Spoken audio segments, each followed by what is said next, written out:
Live from UBC Studios in Kampala. This is Good Morning Uganda Extra.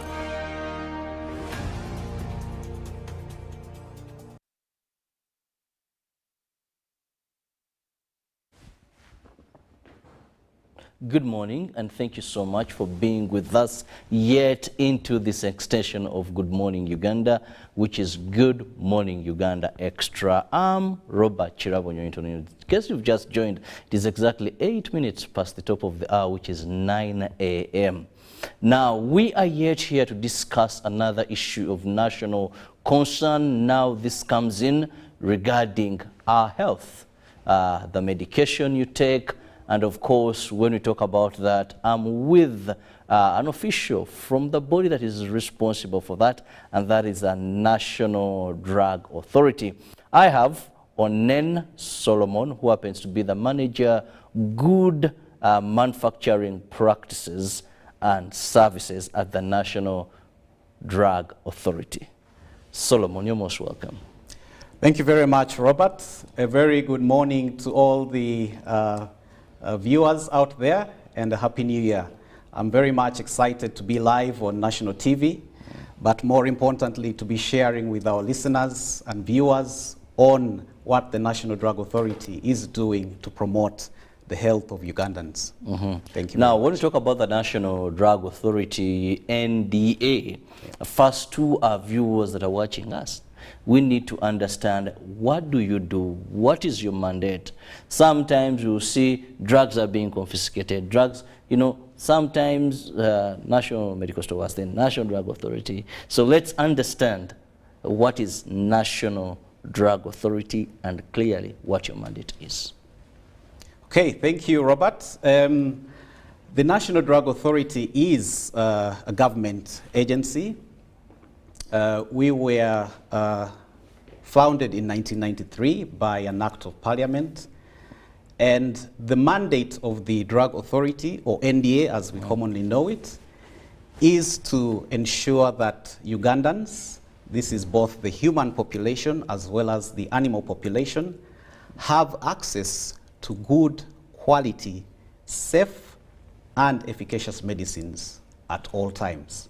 So if I were to summarize the mandate of the National Drug Authority, the key words would be access at all times to good quality, safe and efficacious medicines.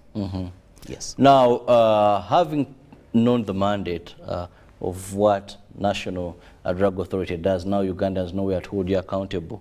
Yes. Know where you've failed, where you've excelled, and later maybe some of the challenges. But when we talk about good manufacturing practices and services, which happen to be the manager at this National Drug Authority, help us understand, what are we really talking about? Thank you, Robert, again. So before we delve into what the good manufacturing practices are, let me just say that the National Drug Authority achieves its mandate through key regulatory functions. Okay. Of course, the common one that most of us have heard of is the licensing function. And under this function, we license the pharmacies and the drug shops throughout the country. And the importance of this is to ensure that these entities deliver high quality pharmaceutical services to the people of Uganda.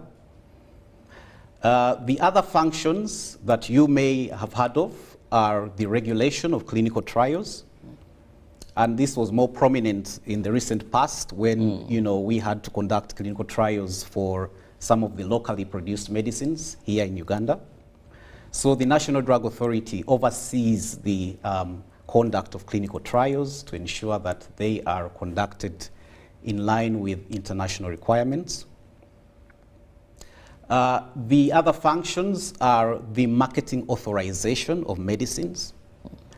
And this means that we evaluate medicines to ensure that they are safe, efficacious, and of the right quality before eventually authorizing them for use in the country.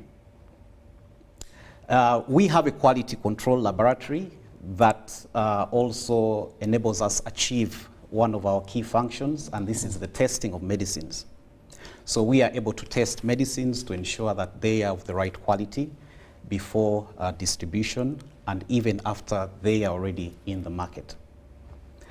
Now, the function that we wish to discuss today is what we call the certification and licensing of manufacturers of pharmaceutical products. And in the certification, the standard for certification is what we call good manufacturing practices. So we certify manufacturers for good manufacturing practices. Now, before we delve into what this is, I wish to take a trip back to memory lane and try to give a perspective on how the good manufacturing practices came to be in place. So if we look at the 19th century, let's go back as far as the 19th century. In the US, there was a disaster involving medicines.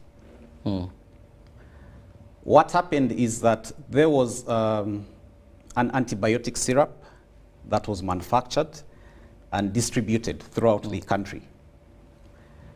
The challenge was that at that time, there were no standards prevalent. So the manufacturers would make these products and then sell them into the market. So unfortunately, one of the ingredients put in this syrup that was meant for children was toxic and poisonous. And it caused liver damage and kidney damage in the children, and a good number of them died.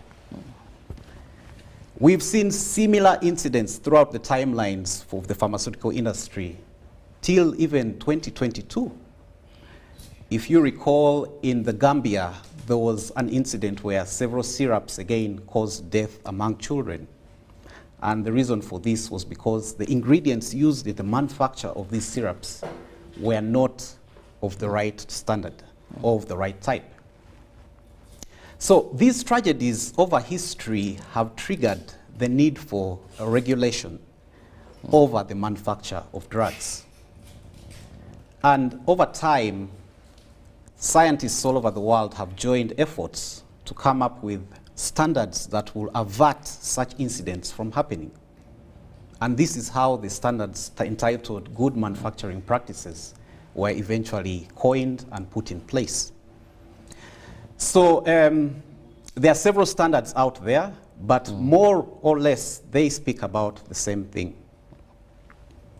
In Uganda, we have the national guidelines on good manufacturing practices as approved by the National Drug Authority.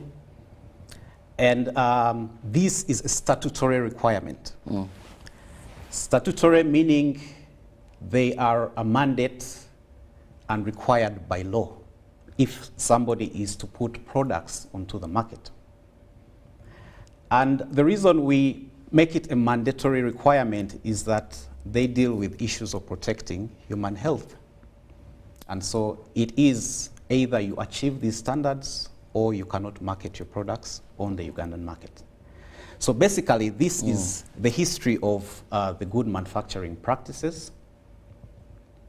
And in a nutshell, I would say there are a set of standards that a manufacturer must comply with if he is to achieve good quality medicines from that manufacturing unit. Yes.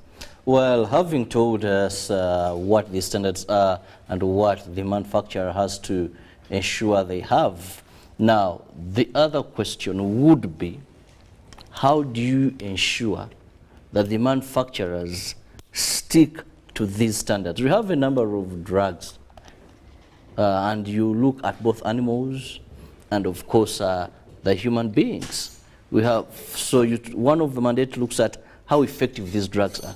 So looking at good manufacturing practices, today, about 3 days I was at the farm and speaking to some of my colleagues, and they said, these days we don't understand what we buy to kill ticks. And we wonder if National Drug Authority is doing its work. And I'm like, why? You see, the ticks seem to be growing bigger and not even affected in any way. We have people who take some medicines and they'll tell you, but instead of getting better, I'm even feeling nausea, I'm feeling like I'm vomiting. I don't understand this syllabus. So how do you ensure this? Because this is how we will know whether you have capacity or you're being effective. What are your modus of operandi to see this really put in place? Yes, thank you again, Robert, for that question. And I'll get to the issue of the ticks and all later on, but now that we know what these standards are, the mandate of the National Drug Authority is to ensure that all manufacturers implement this standard. And this is a requirement before you can even market your products on the Ugandan market. This happens across the board, be it you're a foreign manufacturing facility located outside Uganda, or a domestic manufacturing facility located within Uganda. The standards are the same across the board. So the NDA inspects these manufacturers to ensure that they meet the standard, upon which a certificate is issued if they comply. And this certificate, in other words, is a gateway to you being able to supply the Ugandan market with your medicines. Now, when we inspect manufacturers for good manufacturing practices, we look at a number of things. And these can be summarized into the 6 systems that each manufacturer needs to have. The first system is looking at the buildings and equipment that you use to undertake your manufacturing operations. And the buildings need to be designed in a unique way that ensures that products are not contaminated during the manufacturing process. If you went into a pharmaceutical manufacturing plant, you would clearly notice that it is of a very high sanitary standard. The floor would be entirely clean, the walls would be spotlessly clean. Even the air that is filtered into the building is of a higher standard than the common air that we use in common buildings. So that is about the building. And of course, this should be located in an environment that does not pose risks of contamination. It cannot, for example, be located near a factory that produces a lot of soot, a lot of dust, a lot of fumes and chemicals in the air. So these are the important things that we look into. Equipment. What kind of equipment do you use to manufacture your products? Again, they must be of the right standard. They must not introduce contaminants into the pharmaceutical products. Okay? We go ahead to look at, how do you manage your raw materials? Raw materials are a critical input into the final medicine.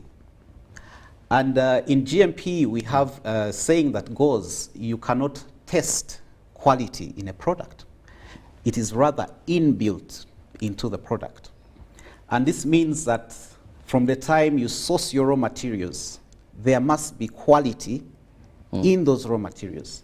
They must not have impurities that are beyond the required levels. They must not have adulterants. They must be of the right specification.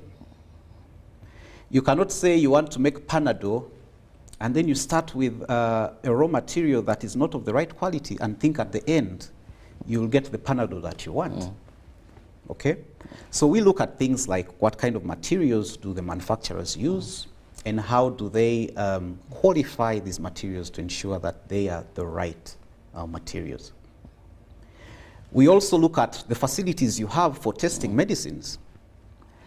Each manufacturer should have the equipment, the personnel, to be able to test their own medicines before they release them into the market. So you must have all this in place, and these are assessed during the good manufacturing practice inspection. Now, you've talked about assessed during this inspection. I wonder, what is your manpower like? Unless there's some level of technology or spy cameras or what that you use, because I see so much on market. And most of the times when you impound, you talk about This person did not seek permission. We never licensed. So how effective have you been in this particular area? We've seen things that sometimes medicines, and you wonder how then did they get on the market? They're manufactured here. Some will tell you, no, you manufacture, then it is a reverse way of doing things. You know, it is, you trace back, because now you've made some money, you have some ability, then you go to National Drug Authority to begin the chain of manufacturing and make a few changes here and there. So Robert, you introduced a very good point there. How do we do this? Mm-hmm. So the National Drug Authority has a diverse team of highly competent scientists, these being pharmacists, chemists, and other professionals, well-trained. And in fact, we are highly recognized within the African region and abroad as being very excellent, especially in the area of good manufacturing practices. It's a recognition that is out there. When you talk of NDA, everybody out there knows that we are really very competent in this area. So our officers are highly trained and competent, and they are sufficient in number to undertake this activity. What happens is whenever an application is made, we send 2 officers of very competent background to conduct this inspection, typically between 3 to 5 days. And the findings from this inspection inform on whether the manufacturer is operating at the required standard and therefore should be certified. Now, once such a manufacturer is certified, then they can bring their products into Uganda. But of course, you mentioned the issue of unauthorized products. And yes, whereas we are there and whereas we have systems in place, there are some challenges. We do know that there are several porous border points around Uganda, for example, that are used to smuggle. Okay? So Yes. people actually use these loopholes to smuggle products into the country. And we are aware of this, and we have an enforcement arm that undertakes routine market surveillance. One of the things they look out for is whether the products being sold in the pharmacies and the drug shops are authorized by NDA. And being authorized means that they come from a manufacturing facility that has been inspected and certified. So if we find products there that are not authorized, then we take the appropriate regulatory action. And this involves, impounding these products, alerting the public on the dangers of such products, and also ensuring that the culprits responsible for this are brought to book. Now, one thing that also runs in my mind, how then does the public know that these drugs have gone through proper good manufacturing practices and services? Because I'll give an example. If I go to buy a beverage or anything, I look for the UNBS mark. This, if a product doesn't have it, then I'm like, okay, this I don't buy. Now, when it comes to medicines, is there anything that the public can look at and they know this is not safe, this has not passed through the right process? Because believe you me, there are so many medicines. There are so many pharmacies, drug shops, retail shops that are selling drugs. You ask, do you have paracetamol? It's everywhere. Do you have this? It's everywhere because you're a rush for this. So how do we get to know, if at all there is any way, thing like that? Yes, very, very important question, Robert. Now, like I mentioned, and like you also mentioned, there are thousands of medicines out there. How does the public know which medicines have gone through the due process? So earlier on, I mentioned the several regulatory functions that we undertake. And one of the key important regulatory functions is import control. So import control means that whatever medicines are coming in are first inspected at the port of entry. This could be Entebbe Airport, or it could be Busia Malaba. Once they're inspected and found to be one from a manufacturer that is certified by NDA, and also on the National Drug Authority register, only then are they allowed to come into the country.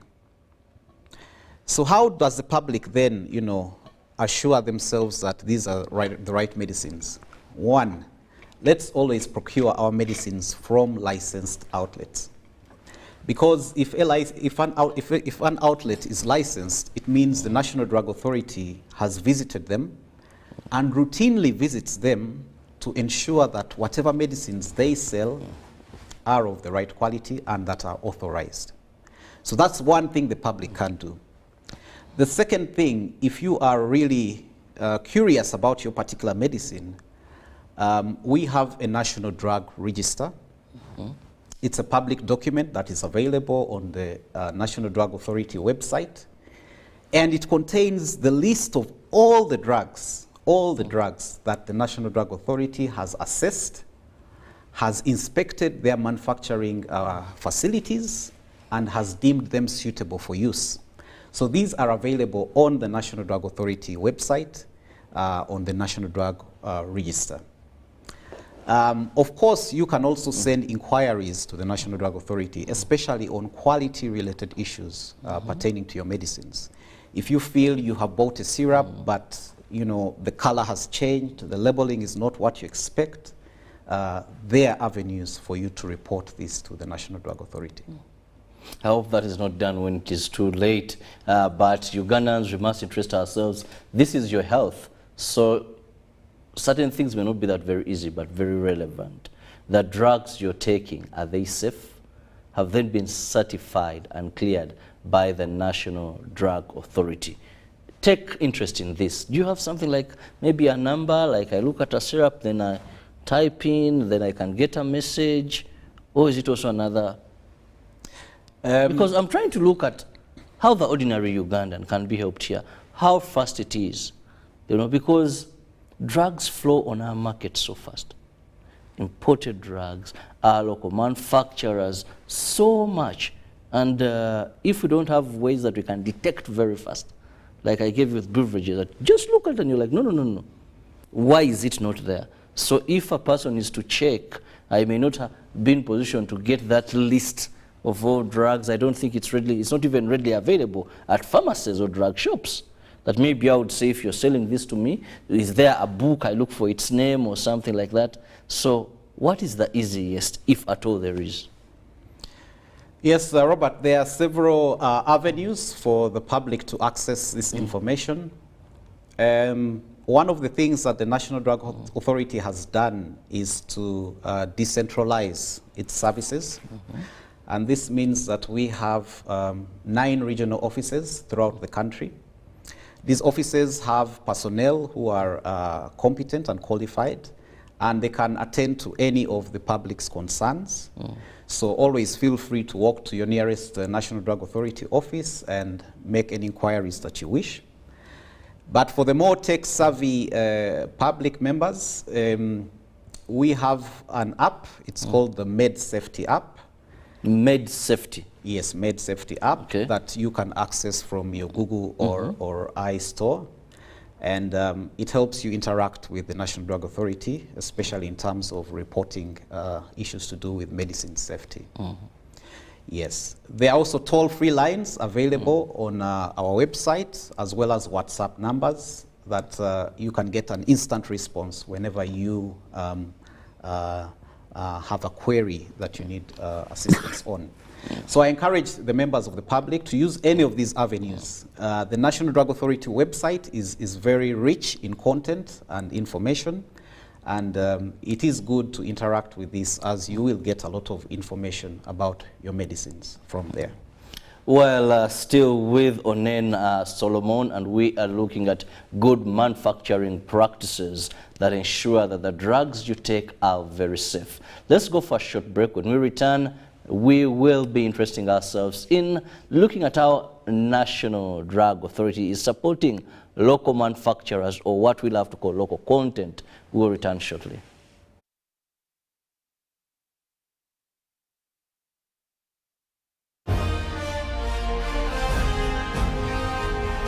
Live from UBC Studios in Kampala, this is Good Morning Uganda Extra.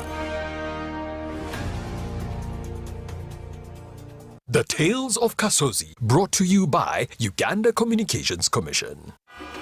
Hello? Hello? This is Kasozi. How can I help you? Hey, Kaso's my brother. Long time. We last met when we were at campus. It's been a while, but you are the person I'm looking for. Campus? Really? Hey, you don't remember me? Okay, so how can I help you? I'm stuck in Gulu making millions, and I need to urgently send money to my sick mother. But I can't find any mobile money agent near me. I've sent the money to your phone, as you can see the message. It might take a few minutes to come through, but I urgently need you to send the money to my mother. Let me send you her number, and you send it to her chap. My friend, I'm afraid your mom is going to die. What? Because I don't know you, I never went to campus, and I'm also in Gulu. So can we meet at CPS, we talk about it? Stay tuned for what Kasozi does next. Tofera. Refrain from unnecessary engagements with strangers over the phone. This message is powered by the Uganda Communications Commission.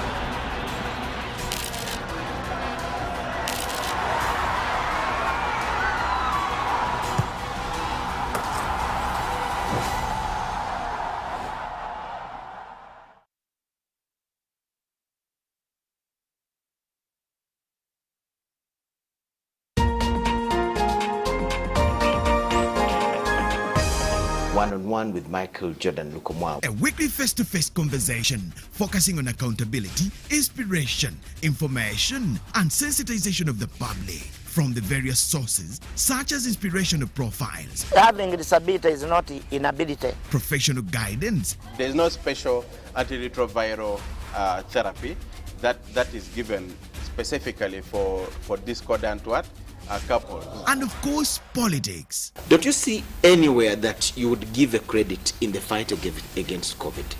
My role as the owner of the country is not to, be preoccupied by giving credit to my servant. We have said that if we are to talk to General Museveni, there must be certain conditions in place. Is it true that you paid 5 million shillings to MPs that voted for Anita Monga and Tayebo? That is laughable. Why would we pay when we have nominated them as SEC? Every party has been represented in Uganda's parliament for 10 years. We only by one MP, you yourself. And my daughter, Susan. Every Friday 9 p.m., it's One-on-One with Michael Jordan Lukomwa on UBC TV, inspiring Uganda. Live from UBC Studios in Kampala, this is Good Morning Uganda Extra.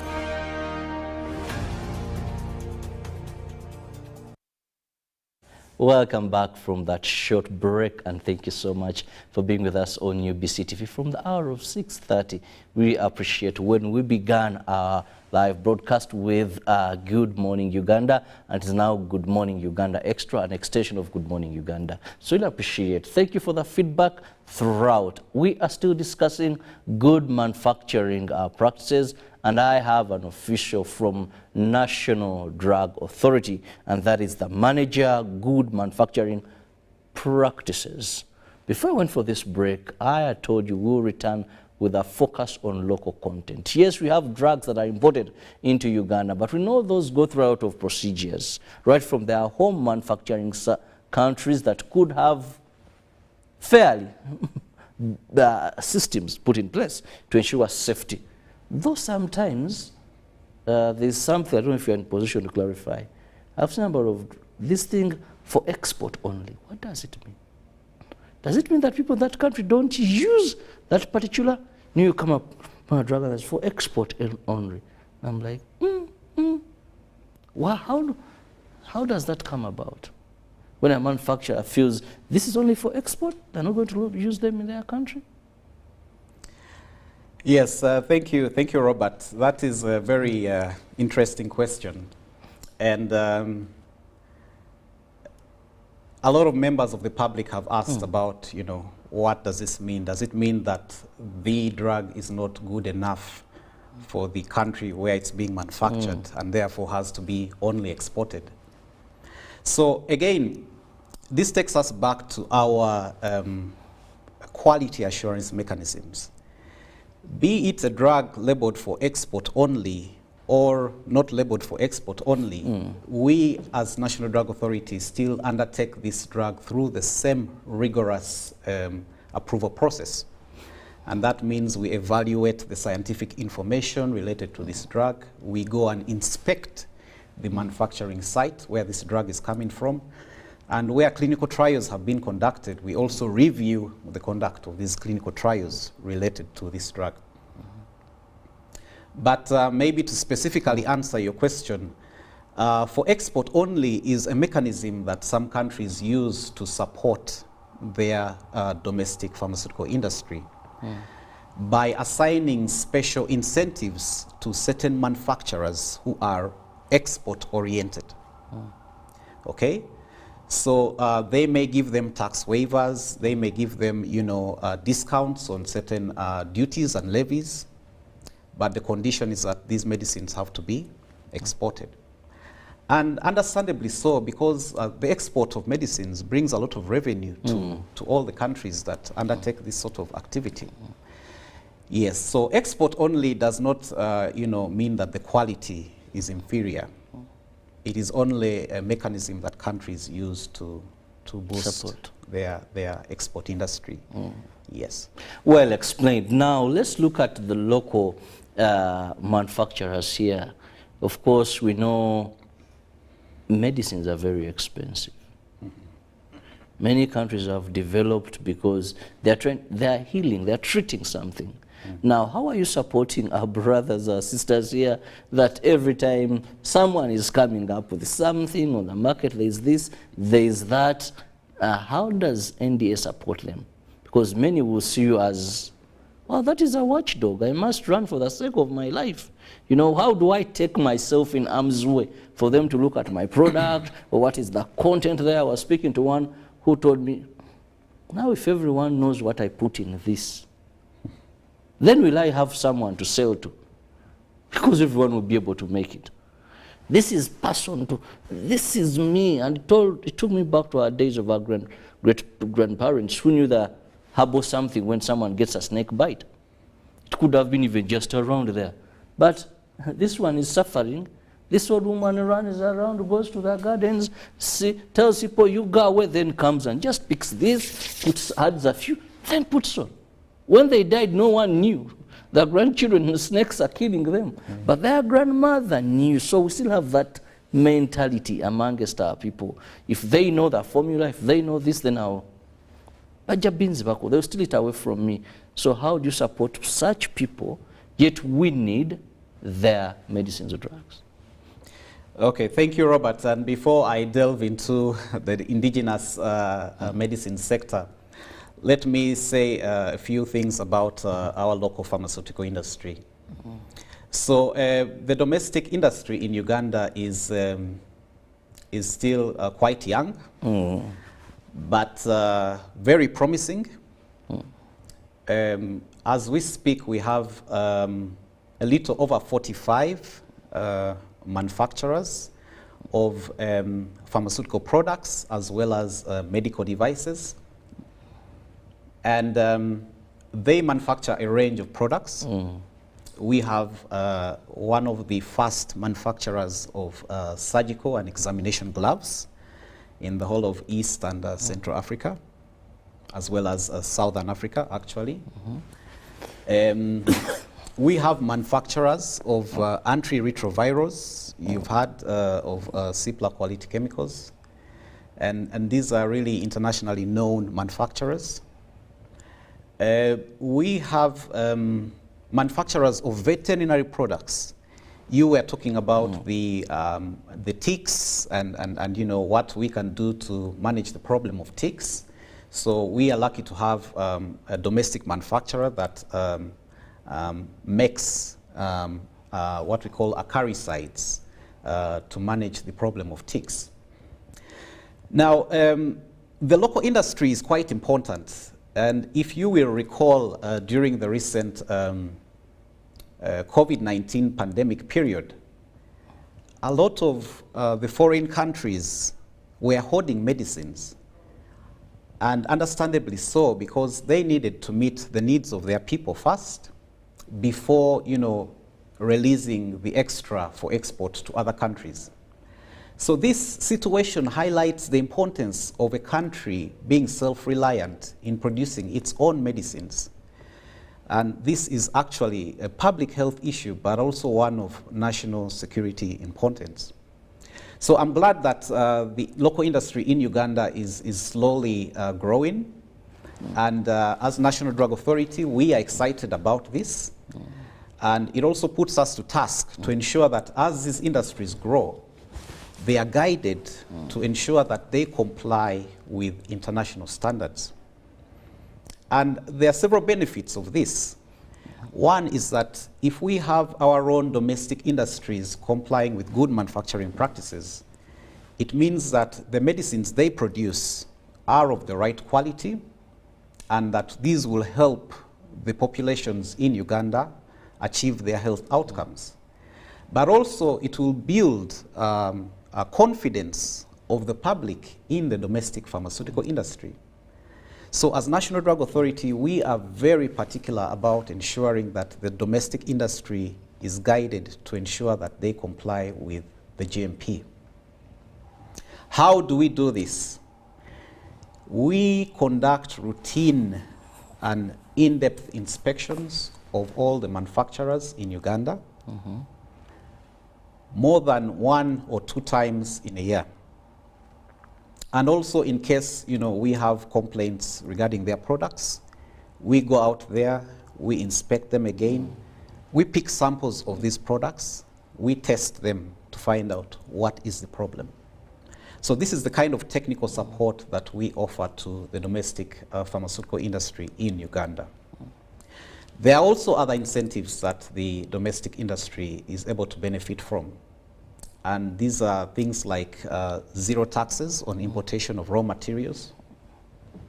Okay? We also offer them trainings on technical matters. These trainings are free of charge. Okay? And also the inspections that we talked about, aimed at helping them continuously improve. Not to close them down. Not to close them down. Closing them down, of course, at times may be inevitable. Being a regulator, you need to use the carrot and stick approach.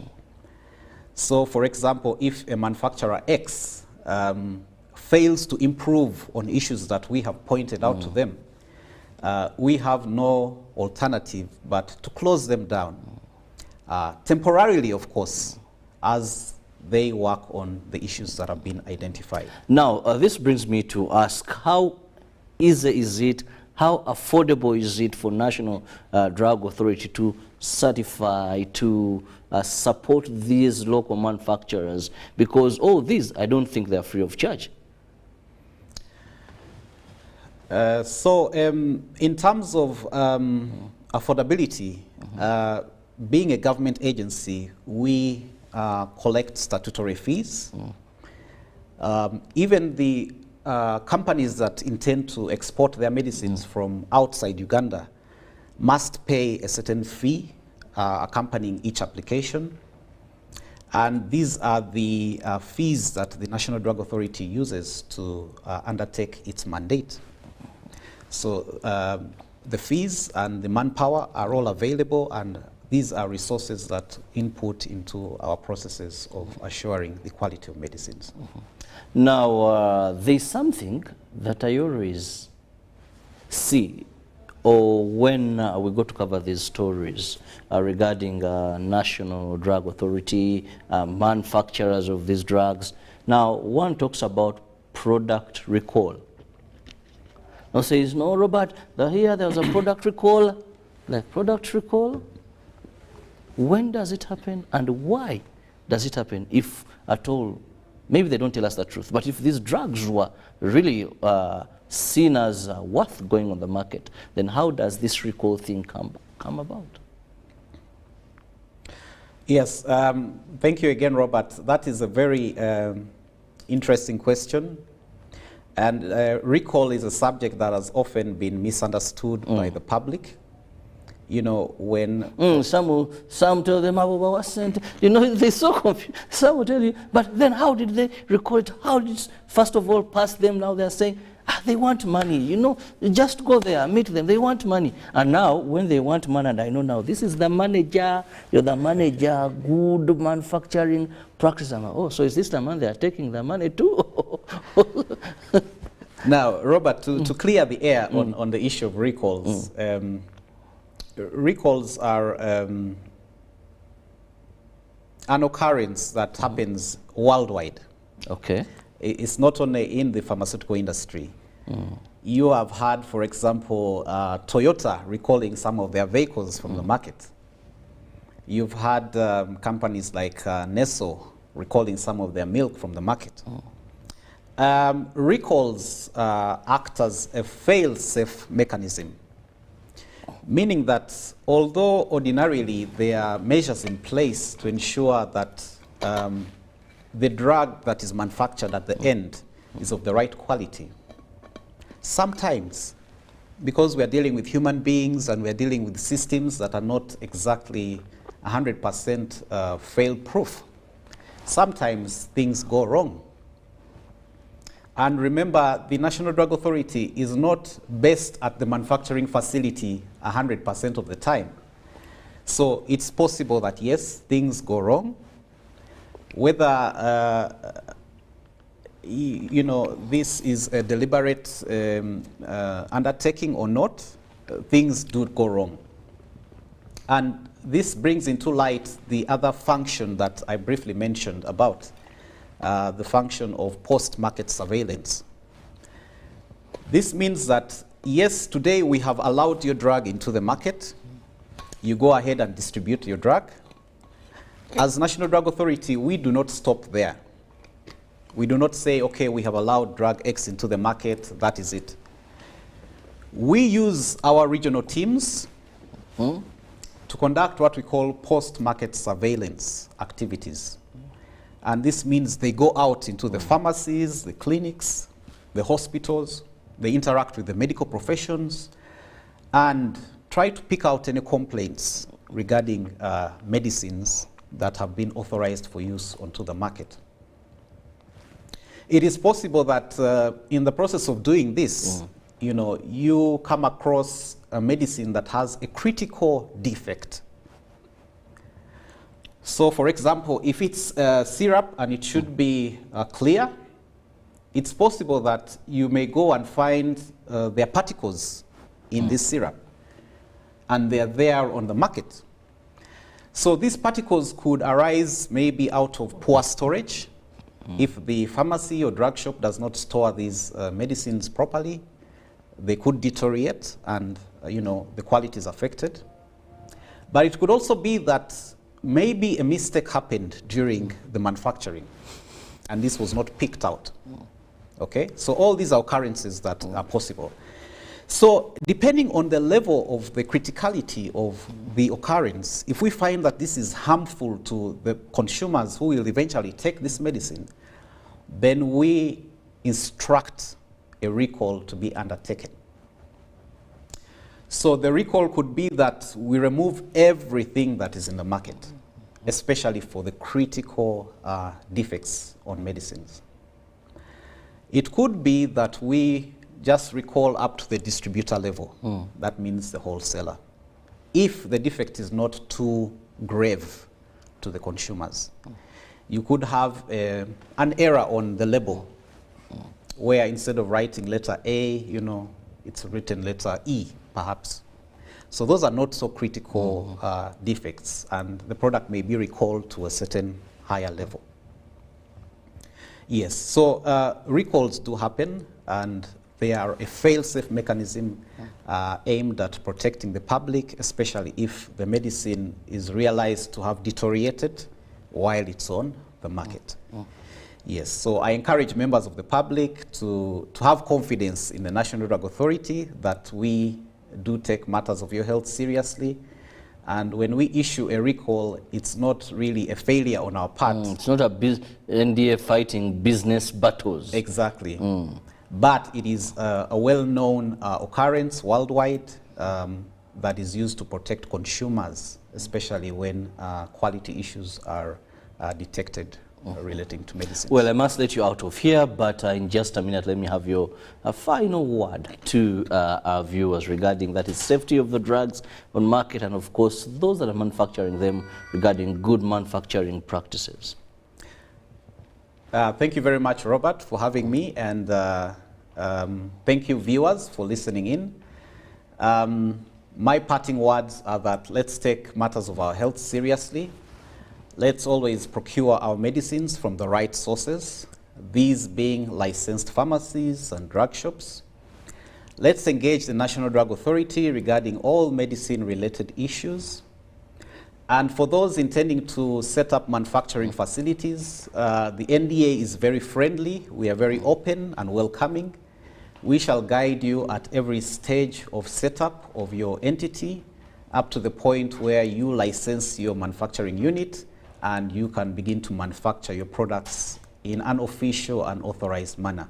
So please feel free, if you have such intentions, to contact the National Drug Authority.